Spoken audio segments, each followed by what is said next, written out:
Hey, today I'm speaking to Dr. Yossi Vardi. He is a father figure of the Israeli startup nation. If you want to learn about entrepreneurship, Yossi is the person. So you have to understand, it is a great honor for me. He shared with us why technology is not enough to build products and services, why he often goes to art and design exhibitions, and what the Vardi rule he invented means actually. All and more in today's episode. So stay tuned. We are being told to choose between the left and right brain, between studying art and engineering, between creative and analytical thinking. Our society tells us that art and business are not connected. But what if society is wrong? What if it's misleading us? The good news is that understanding what art is can bring us to a new revelation. Art does matter in innovation, technology, and entrepreneurship. And with the help of this podcast and its guests, you as well will learn that art is not an object. Art is a mindset. You are listening to the Artian Podcast. With me, Nir Hindi. Hey podcast listeners, welcome back and thank you for joining us at the Artian Podcast, where we explore the connection between art, technology and entrepreneurship. I am very excited for today's guest, as he is one of Israel's startup nation father figure, Dr. Yossi Vardi. Welcome, Yossi. Nice to be here. Thank you, Yossi, for joining us. Let me give maybe a kind of brief introduction to what you are doing, and I definitely going to miss a few things because the list is very long. So for more than 47 years now, you are already created or were involved and built more than 85 different startups in various fields, including software, energy, internet, and mobile. ICQ is one of the most famous ones, pioneered instant messaging owned by AOL. If you grew up in the 90s, you definitely know what I'm talking about. Today, you are the chairman of DLD, and 4 years from now, you were involved in the peace conversations. The Wall Street Journal Europe selected you as the Tech Top 25. TechCrunch awarded you as the best investor personality. Haaretz, a leading newspaper in Israel, chose you among the 50 persons of the decade. And the list, as I mentioned, goes on and on and on. Therefore, to catch Yossi for a conversation is a fantastic opportunity, and for that, Yossi, I'm thankful. Thank you very much. Yossi, you are very familiar with entrepreneurship. You were a very young entrepreneur back in the 60s in Israel, and since then you got involved in entrepreneurship through the years. And what I've noticed that in the last few decades, entrepreneurship became a very popular topic or desirable goal in many countries. Now, many countries trying to attract entrepreneurs, companies want to have entrepreneurial employees, and we have a massive number of startups that come in from all around the world. And many of them look to Israel. And as someone that knows the ecosystem very well, I'm just kind of wondering, what makes Israel the right environment for entrepreneurship in that sense? Okay, it is true that in recent years, we have a continuous stream of people who are coming to Israel to try and understand why we have so many startups and why so many youngsters are willing to take risks and to try and start their own companies. We see here corporations, investors, governments, cities. There is a continuous parade. I call it high-tech safari, because of all these people are coming here and look at us as animals in the safari. And usually the explanations you get to explain this phenomena are things like the government policy, the level of education, the effect of the army, etc., etc. And all of these things are correct. But you have all these things also in other countries. This only cannot explain what's going on here. My explanation is that the reason why we have this sort of thing is not because of financial or technological or education reasons only. It has to do with the culture. In order to have a thriving startup community, you need a specific culture, a culture which encourages risk-taking, a culture which encourages helping each other, and culture which encourage people to become entrepreneurs. and to thrive, to accomplish business and technological accomplishments. And the main reason is that behind every Israeli entrepreneur, there is a Jewish mother. And to be a Jewish mother, you don't have to be a Jewish, and you don't have to be a female. Jewish mother, it's not ethnic, it's not gender, it's some kind of a mental disorder. You see, in this country, at the 1st of September, when the kid go to first grade, to school for the first grade, when he's 6 years old, he or she, his mother will tell him, and don't forget, after all what we have done for you, asking you for one Nobel Prize is really too much. So the young kid knows that he has to go now and work 12 years in order to accomplish his Nobel Prize. And this is the kind of culture we have. People are motivated, people are risk-taking, and since Israel is a small country, people are also caring for each other in a higher degree, which you see in other societies. I'm interested to hear from you, and maybe the listeners want to hear from you. Do you think at least some aspects of this culture can be replicated or created locally in other places? Look, culture is very much embedded in the personality of human being. You know, you look on immigrants, they can adopt the new culture, but there is always will be something missing from their childhood. You know, some things which are embedded when you are a kid, they are embedded even not directly. You know, every Israeli kid is being exposed 24/7 to a brainwash of their parents. And it's not that they go and pitch them, but from comments, for instance, when you watch the TV. You know, when you watch the TV and you will see somebody who is a bodybuilder in some countries or very athletic in some countries, it will be praised. In Israel, it also will be praised. But if there will be a program about Albert Einstein, every Jewish mother will tell her son, you see, this is Einstein and he is the smartest man in the world. You have to be like him. You know, so this kind of brainwashing is going on and on and on in the school, in the streets, with comments from your friends, what people appreciate, what people admire, what people regard as important. So it's very hard to replicate culture. You can replicate some things, and there are things which you cannot replicate. I tell you what you can replicate, and this is, for startups to succeed, you need to have an ecosystem which supports it. You have to remember that trying to do a startup is a huge undertaking. You know, you have usually 3 young people with no experience. You know, in Israel, they probably just finished the army, and they try to create a venture which have to deal with issues like developing a product, distributing the product, serving the customers, raising funds, hiring people, managing the people. Many undertakings that in big company you have 200 people which are running the whole things. In a startup, you have 3 guys who have to do all of it. It's almost impossible to do it without a support of some kind of an ecosystem. And in Israel, we have a very developed ecosystem where people not only are helping each other ad hoc, but many people are volunteering to give talks in order to educate other people. All the big companies in Israel are availing spaces for the startups, you know, to do events, etc., etc.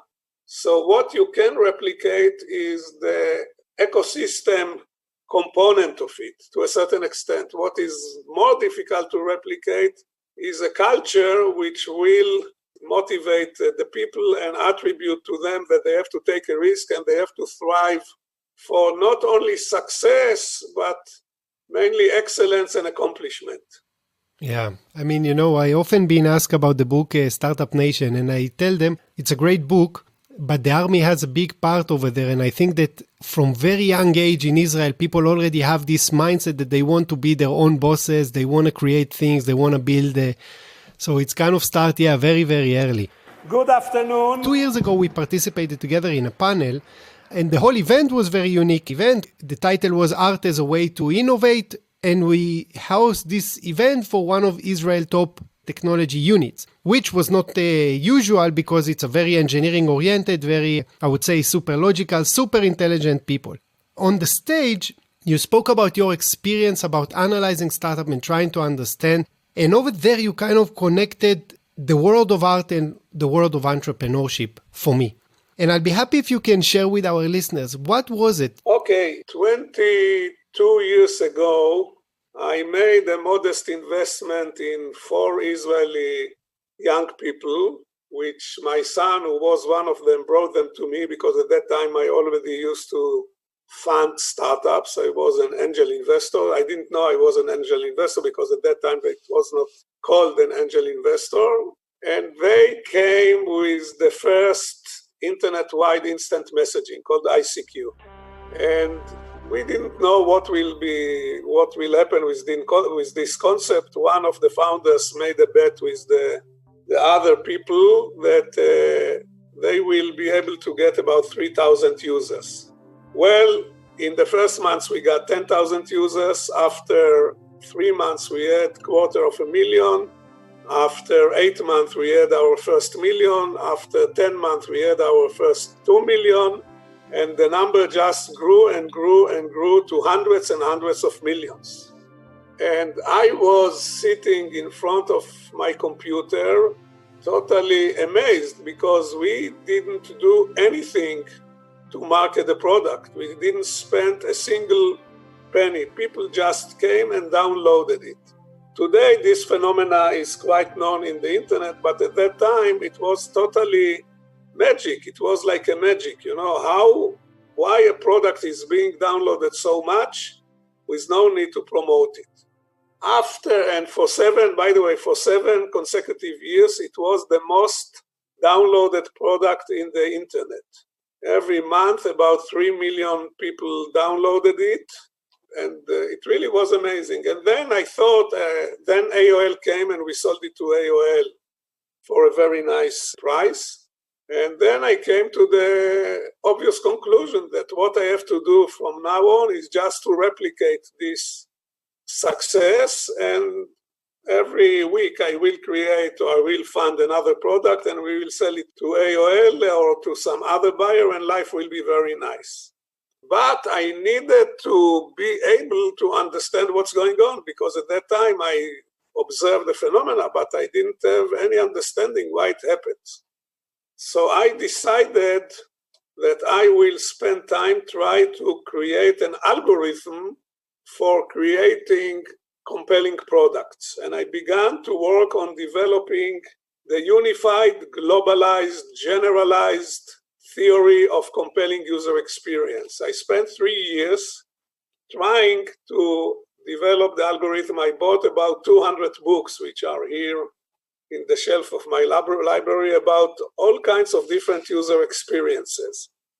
And after 3 years, I came with a presentation of about 400 slides, which I called the first 100 million users are always the difficult one. And with no insight whatsoever, I developed the Vardi rule. Everybody likes to have a rule called after him. And the Vardi rule say that the amount of slides you need to explain a concept is in inverse relationship to your understanding of the concept, which means if you understand the concept, you need 1 slide. And if you don't understand, you need 400 slides in order to try and to explain it. And I realized 2 things. One is that if you are able to reduce something to algorithm, the magic goes away and it's become a commodity. It's not an experience anymore. I'll give you an example. Look at electric light. Electric light, when it was first introduced on the 25th of December 1878, 25,000 people took a train from New York City to Menlo Park in New Jersey to see the laboratory of Thomas Alva Edison lit for Christmas because it was so beautiful. Today, you appreciate the existing of electric light only when your fuse at your home is jump and you have darkness. Then you realize that electric light is beautiful. When these guys came to see the light in Thomas Alva Edison laboratory, it was an amazing experience. So observation number one was that if you are able to reduce it to algorithm, then the magic goes away. My second observation, which was very important, was that there are certain people which are wired differently from what regular human beings are wired. And these special people, they are very talented. I don't know how they acquire the talent. I think it's a God gift. I think when they are kids and they sleep at night, God come to them and touch their shoulder and tell one guy, your name is Wolfgang Amadeus Mozart, and I will give you a talent to write such a beautiful music that people will go for 300 years and pay through their nose to hear your concerts because you will be able to write so beautiful music. Or they went to another one and touched his shoulder and told him, you will be able to write the most beautiful stories for movies, and this happened to Spielberg. And then they went and touched the shoulder of a guy by the name of William Shakespeare and told him, you will be able to write such compelling stories that people will read your story 600 years after you wrote them. And this is the nature of talent. You cannot explain how they are able to resonate with people so much, so well. And then people are going after these talents to see their work because they are able to reach the level of communicating not just with the brain of people, but with the heart of people. By the way, all these people, and this is very important, they are motivated by passion. They are not motivated by money, they are motivated by passion. They have the talent and it's like a fountain within them and they have to spread it. Yes, they need to make money in order to live, but they thrive on the appreciation of people to their talent. This is the difference between incentive, which you can obtain by offering people money or carrot or waving something in front of their nose, and motivation. Motivation is something which comes from within. So, and then what I realized that, again, 22 years ago, when software just began to take its very strong graphic form, you have to remember that until 20 years ago, software was just 0, 1s or letters or text. You didn't have all these wonderful screens with 64,000 shades of color and the ability to do graphic. And when this happened, you needed artists in order to create the software experience, the product experience. And the product experience has to do with art more than with technology. It's actually the product experience is the mitigation between the art and the technology. Take two of them and create something which will be very compelling. So the software take care for the functionality and the art take care for getting user experience. If we have time, I can give you 2 examples, but nevertheless, once I understood that, and again, I'm talking now about around 2000, I began to go and look for talented people in the software industry because there were very few and most of the people didn't realize it yet. And everyone I found who was talented, I used to give them a check of $100,000 and tell them, go and develop something, I don't care what, but go and use your talent. And I would like to add also, people are asking me, what is the difference between art and technology? Here, I need to tell you a little story about a scientist by the name of Erwin Chargraf. Erwin Chargraf was a chemical biologist, and he is the guy who discovered the proteins which are connecting the 2 helixes of the DNA. And he discovered that these connections are, all of them are made of 3 out of 4 proteins, which the 4 proteins are the building blocks.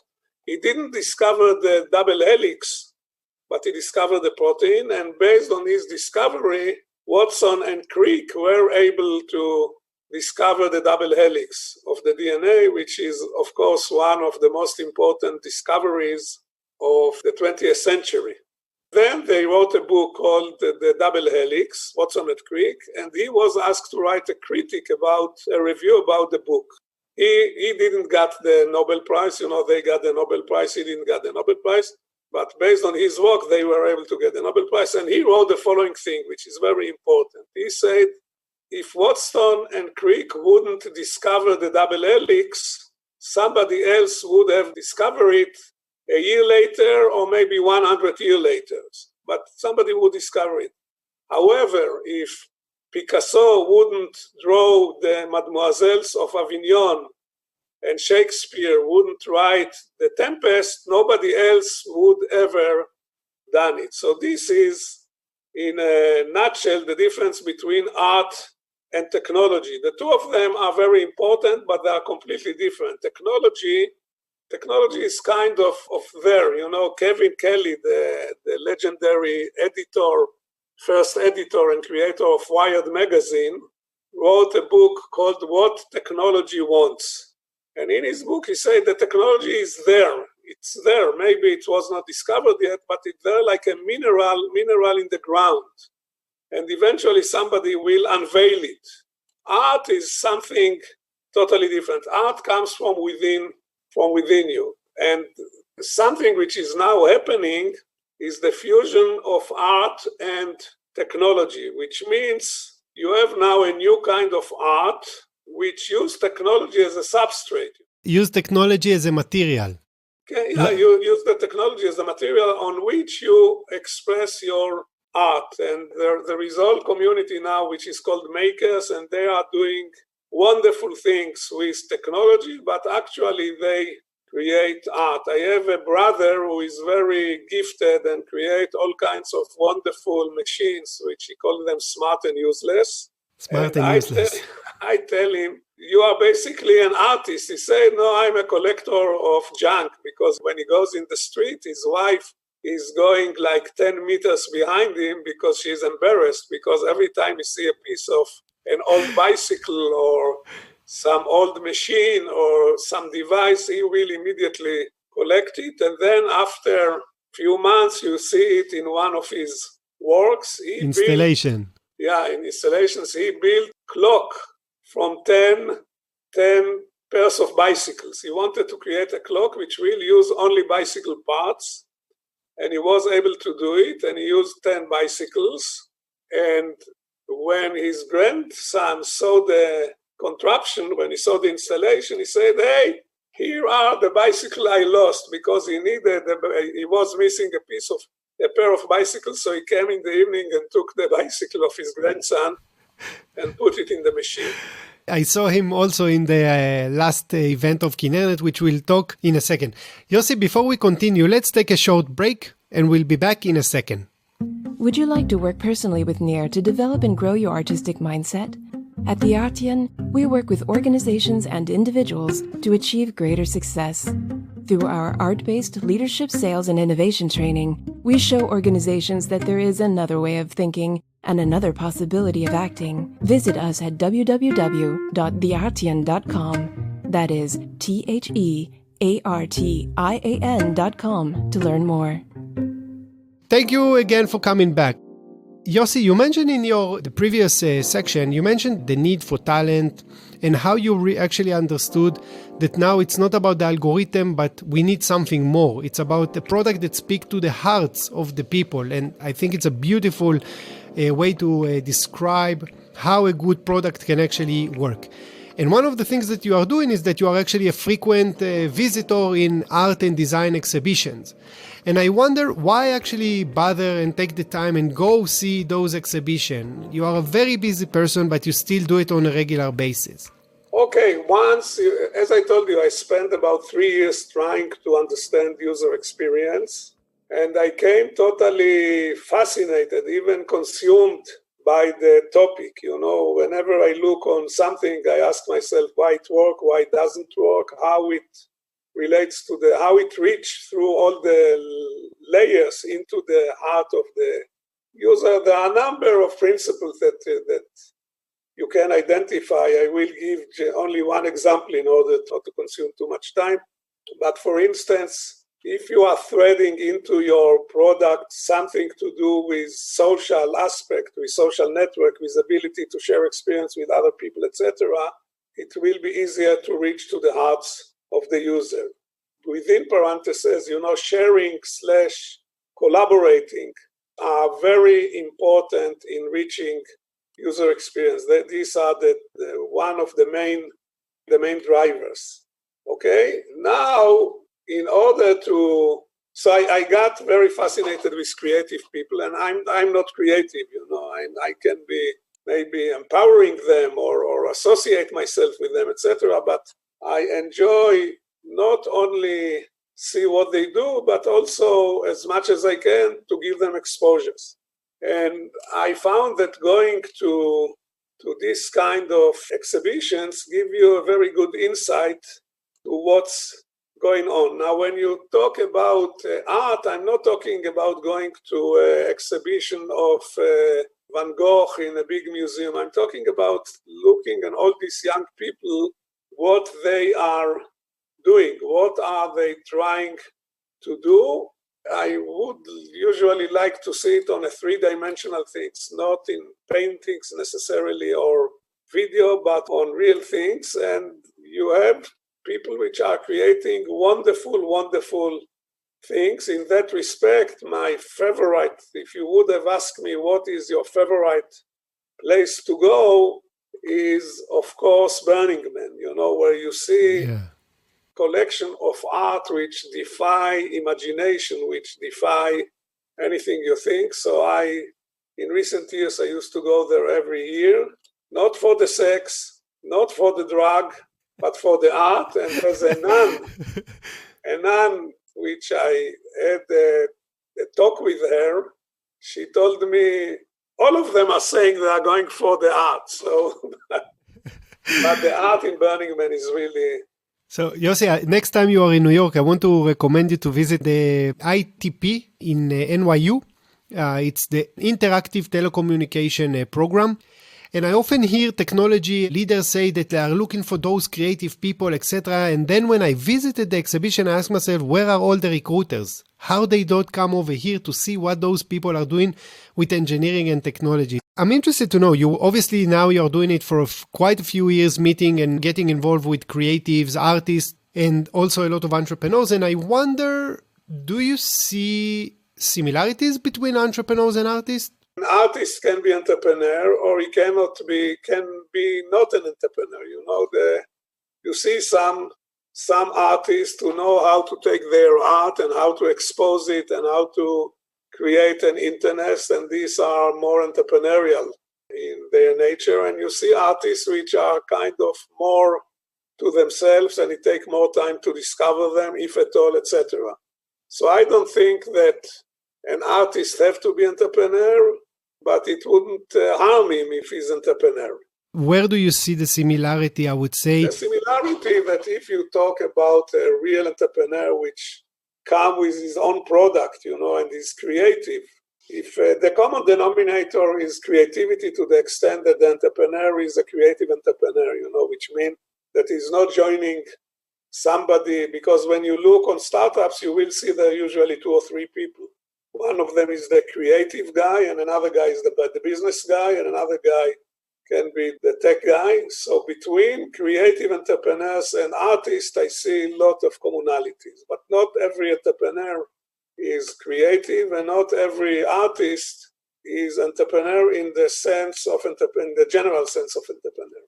Now that we are talking, you mentioned in your talk, you spoke about this internal motivation that those talented individuals have, and you said it's not necessarily about motivated by money. And I often see it also with entrepreneurs that it's not necessarily the money, it's something more than that. And I want to hear your take on that. What do you think? Yeah, you are right. What you are pointing is to the importance of passion, the driver. What drive entrepreneurs and what drive artists and what drive many other people. People can be driven by a number of things. the most effective one, from my experience, is if the person is passionate. If you have an internal need to go and do the thing, because if he's passionate, he will be able to overcome difficulties. He will be more stubborn, sticking to the topic, etc. So in this sense, artists usually are passionate about their art. The benefit they get, again, is not the financial reward, but the appreciation to what they accomplished, to their work. You see today, at the time that the corona is closing many art institutes that, for instance, performing art, they want to perform, not only to make money, but they have the need to have an outlet to their talent.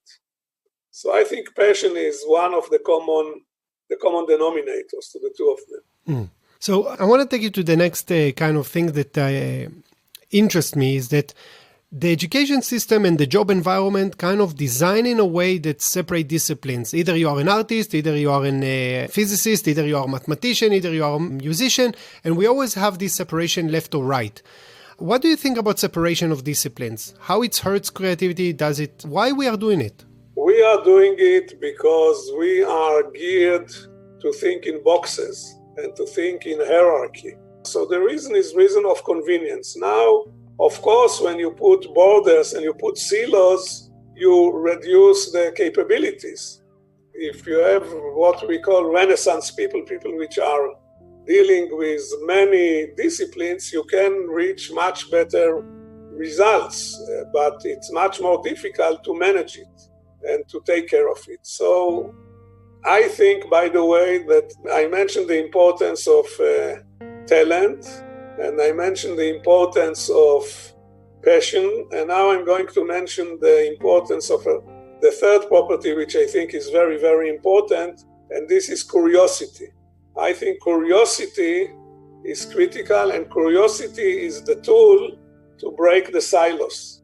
You see, if you are curious, you ignore the borders. If you are a software engineer, but you are a curious guy, you will branch out to try and study other things. So I think curiosity is one of the most important blessings. And I think you can educate young people to be curious by exposing them to a big variety of things. Technology, art, geography, whatever, And do you think, Yossi, we can also ignite curiosity in adults? That's a very good question. I think you built it through your childhood. I think it's kind of an internal motivation, kind of, not getting stuck to what you are used to. I think it has to do with the environment that you have at home. If you have an enriching environment, you get paints, you will be interested a little bit in drawing. You get books, you will be interested in general knowledge. You will get kits of chemistry, you will be interested in chemistry. You will get kit of radio, you will be interested in radio. This is, by the way, why I think that after school education, all this kind of extracurricular special subjects is very, very important. You have to expose your kids to as many topics and variety of stimuli. Yeah, it's interesting because, again, both Marissa Mayer, who you know personally, James Dyson, Brent Friend, all of them successful tech entrepreneurs, all of them grew up in houses that actually merge disciplines, either a mother and artist and a father engineer or the other way around. And they said that the first time that they realized there is a separation in discipline is that when they got to the education system, and when they got into the job market, basically people said no. And for me, in a way, I see business leaders as kind of, if I would say, the parents of their employees. And I wonder how we can, or how they can, those business leaders actually create opportunities to bridge disciplines. Not only get stuck into the silo in order, what we call in cliches, you just mentioned thinking in the box, how to think outside the box. What do you think business leaders can do? I think it has to do with the personality of the business leader and the challenges he's giving to his employees and teams. Staff. Yeah. If the business leader is curious and if he stimulates it, or if he's not curious and he understands the need and is able to import it it can happen. But I think it's vary from one individual to the other. I don't think you can generalize. I always say that only creative and innovative people building creative and innovative companies. It's never about the organization. It's individuals that influence other individuals that influence other individuals and at the end create ecosystem. I would like to suggest a small change in your definition. It can be creative and innovative people, but it can be also people who are not creative and not innovative if they understand the need and they are empowering creative and innovative people as leaders, in their organization. Totally. For me, that someone understands that, for me, it's already, for me, Yossi, you are a creative person with everything that you are doing, even though you don't define yourself. But you are right, if you look at the big traditional old-time meccas of design, General Electric or General Motors or Xerox PARC or Bell Labs, you always found there at the helm somebody who had a vision and empower the people. Another thing which is very interesting, why all these great places disappeared. Why do you think? I don't know. I didn't think about it until this minute. I think that quite a bit of it was because they were creative and innovative, but they didn't adapt to the fact that 100 million young guys can come and do innovation. The environment changed. The internet democratized innovation. Until 20 years ago, if you wanted to do innovation, you had to go to work in one of these companies or to go to DARPA or NASA or the NIH or a big organization. And then, people were able to, like the guys I funded, when we sold the company, we sold it with 66 people. We sold it to AOL. At the same week, Rolls-Royce, which was 120 years company with 20,000 employees, sold to Volkswagen for the same amount of money we got for 66 people from AOL with no revenue whatsoever. So I think maybe these big organizations, which were really amazing innovators, didn't adapt themselves fast enough to the changing landscape. For me, Kinnernet is about heart. It's about meeting people that are heart open. It is about inspiration. And I believe that's the future, to go back to human, to go back to your emotion. I would say that I asked you before about what business leaders can do to inspire their team to bridge disciplines. In a way, you took it upon yourself or to create your own environment. And in 2003, you funded Kinnernet, which is the title called it the Imagination Festival. Can you elaborate on that? Tell us a bit about the Kinnernet gathering around that happening now all around the world. Yeah, I am now involved in a number of events which bring together startup people to meet among themselves and also to meet large companies and investors. This is for me a total non-for-profit or for revenue activity, and last year, 2019, I've done 42 events all around the world just to empower creative and innovative people. And I really enjoyed it. It became a very important component of my life. And what I do, I create no judgmental environment where people can meet with each other. There is only one requirement, and there are two requirements. One is that they will treat each other nicely, and the other one that everybody has to participate. And the events are from 120 people per event to 22,000 people per event. And I put emphasis on inviting creative people. And every time I create an event, usually at the end of the event, somebody come and say that he wants to create also an event. And I tell him, go and create an event. You can copy the format. And that is, and we have, last year we had an event in Portugal, in Spain, in France, in Italy, in Greece, in the Nordic countries, in India, in Latin America, in Israel, in Singapore, in China, you name it. And I enjoy seeing all these young people coming with their great ideas and finding like-minded people with whom they can share the experience and to whom they can show the wonderful thing they are doing. Recently, I just participated in the online format, obviously due to the situation.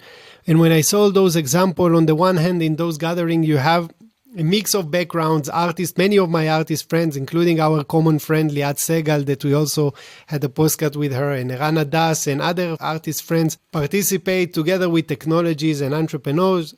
And on the other hand, when people living, on the day-to-day in the job market, I see this separation, and still people perceive artists, sometimes as lazy and hard to control and dreamers. And I feel that it's kind of the right moment to have more and more common grounds between business and tech companies to artists. I think business begin to appreciate it by evolution. You see how far Steve Jobs was able to carry Apple just or almost just because of the element of being very keen about design.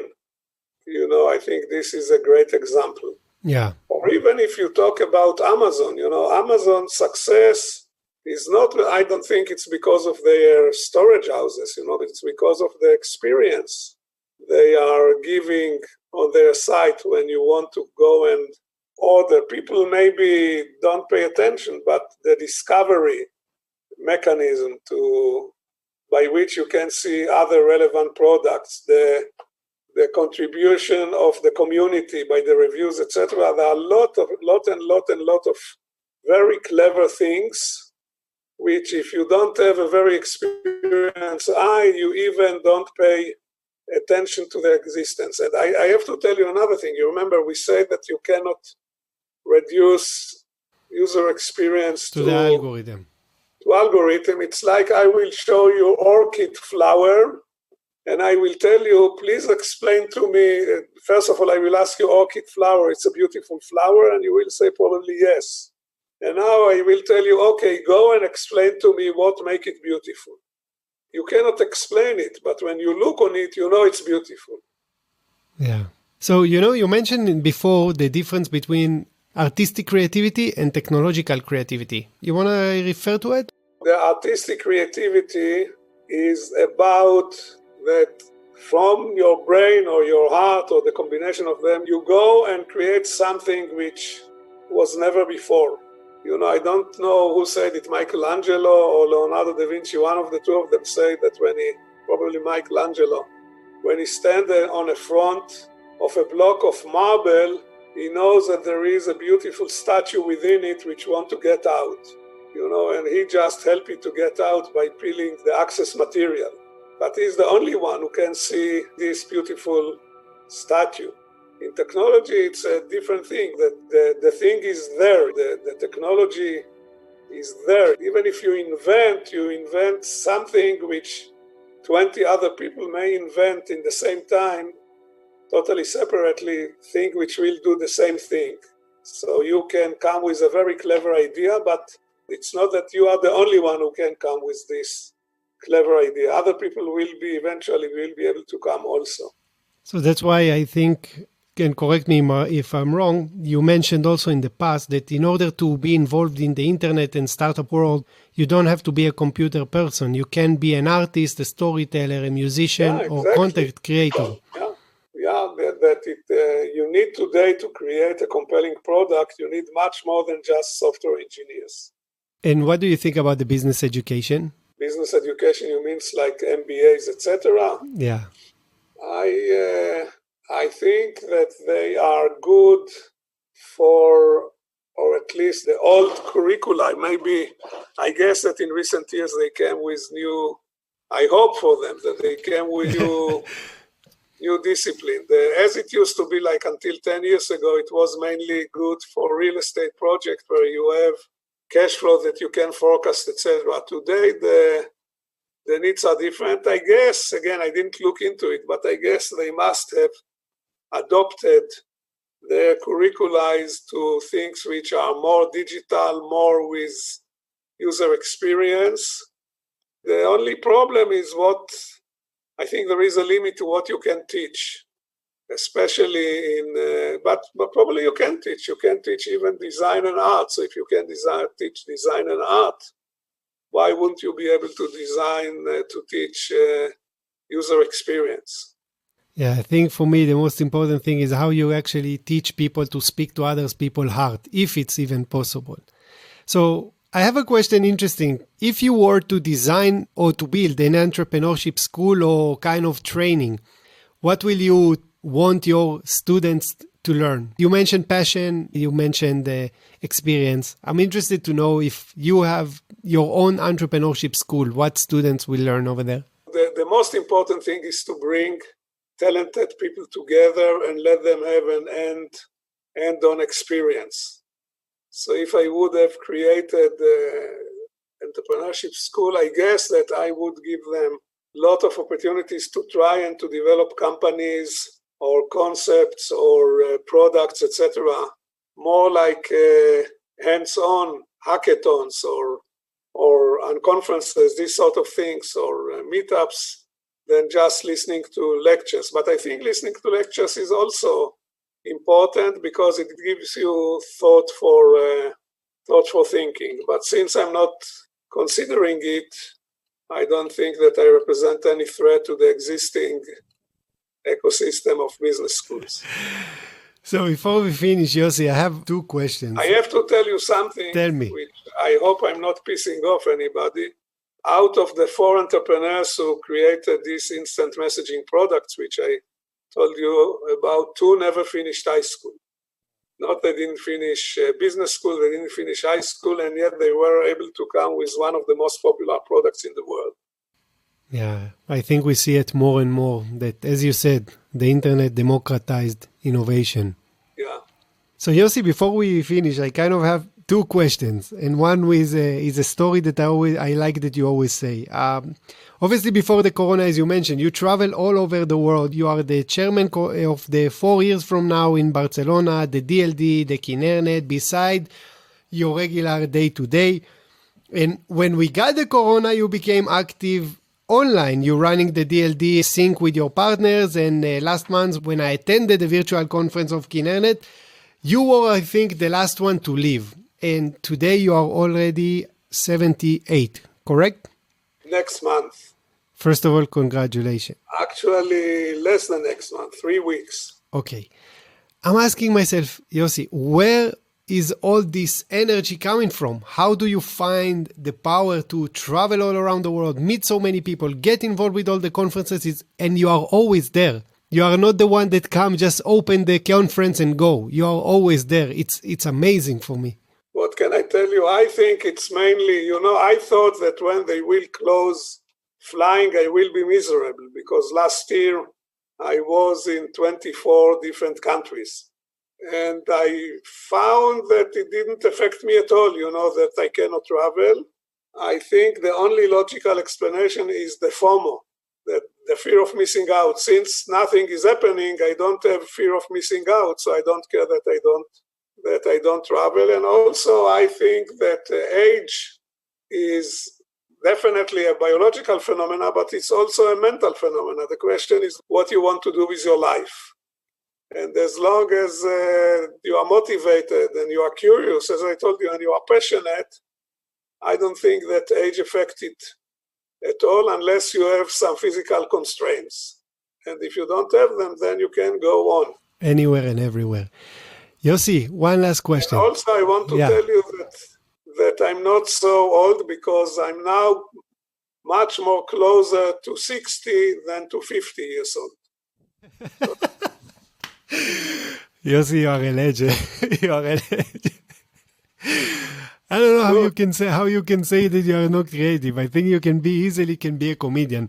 And which lead me to my last question. Why don't you wear ties? Why don't I wear tie? Because ties stop the flow of blood into the brain and it deprives the brain from oxygen.